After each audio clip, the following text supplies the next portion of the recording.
Ce qu'on a décidé quand on a voulu faire ce kick-off, ça a été de faire un kick-off sous format d'une émission de télévision, avec un vrai fil conducteur du début à la fin, et avec des séquences, avec tout ce qui compose une émission de télévision, un peu sur le format du Palmacho, je pense peut-être en moins drôle, mais donc plein de remakes, de plein de séquences, de plein de séries de télévision qui sont connues de tout le monde, donc pour que tout le monde puisse retrouver des références à des émissions connues.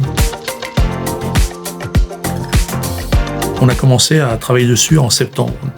On a fait le choix d'une agence, Indexel, avec qui on a travaillé, et ce qui nous a super rassurés, c'était le choix du réalisateur, qui nous a donné l'impression de savoir ce qu'il voulait, où il voulait en venir, et ça nous a super rassurés sur le fait que tous les aspects techniques allaient être couverts.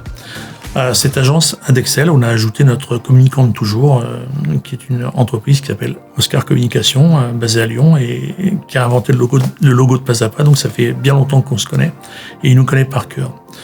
C'est lui qui a eu l'idée de faire cette émission de télévision, et donc pour réaliser une émission de télévision, il nous fallait impérativement trouver une société qui ait les moyens techniques de pouvoir produire une émission de télévision. Et c'est ce qu'on a trouvé chez Indexel. Dans les propositions que nous a fait Grégoire, il y avait une partie interactivité pour essayer de faire accrocher les gens. Et de fait, on se rend compte qu'on est tous extrêmement joueurs. En fait, notre émission de télévision était construite en 6 parties, qui commençait par une introduction et qui finissait par une conclusion avec quelques sujets au milieu. Ce qu'on a ajouté de particulier, au-delà du fait de faire des séquences courtes, c'est que chaque fin de partie était rythmée par une séquence interactive, dans laquelle on posait quelques questions. Ça allait de une petite question simple pour la première séquence jusqu'à des questions un peu plus longues, pas beaucoup plus compliquées, mais un peu plus longues et qui se voulaient un peu drôles. Donc on a essayé de faire ça.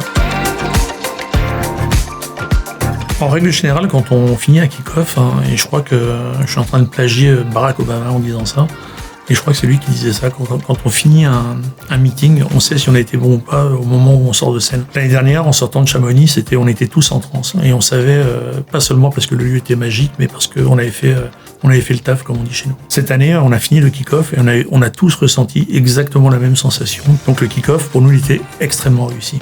Et de fait, l'ensemble des retours qu'on a eus, et ils ont été super nombreux, parce que je pense qu'on n'avait pas encore coupé les caméras, que mon téléphone était déjà plein de messages de collaborateurs qui disaient c'est juste génial, on savait que chaque année vous faites tout pour nous surprendre, vous nous avez super surpris, et on a fait mouche une fois de plus sur ce format d'émission de télévision.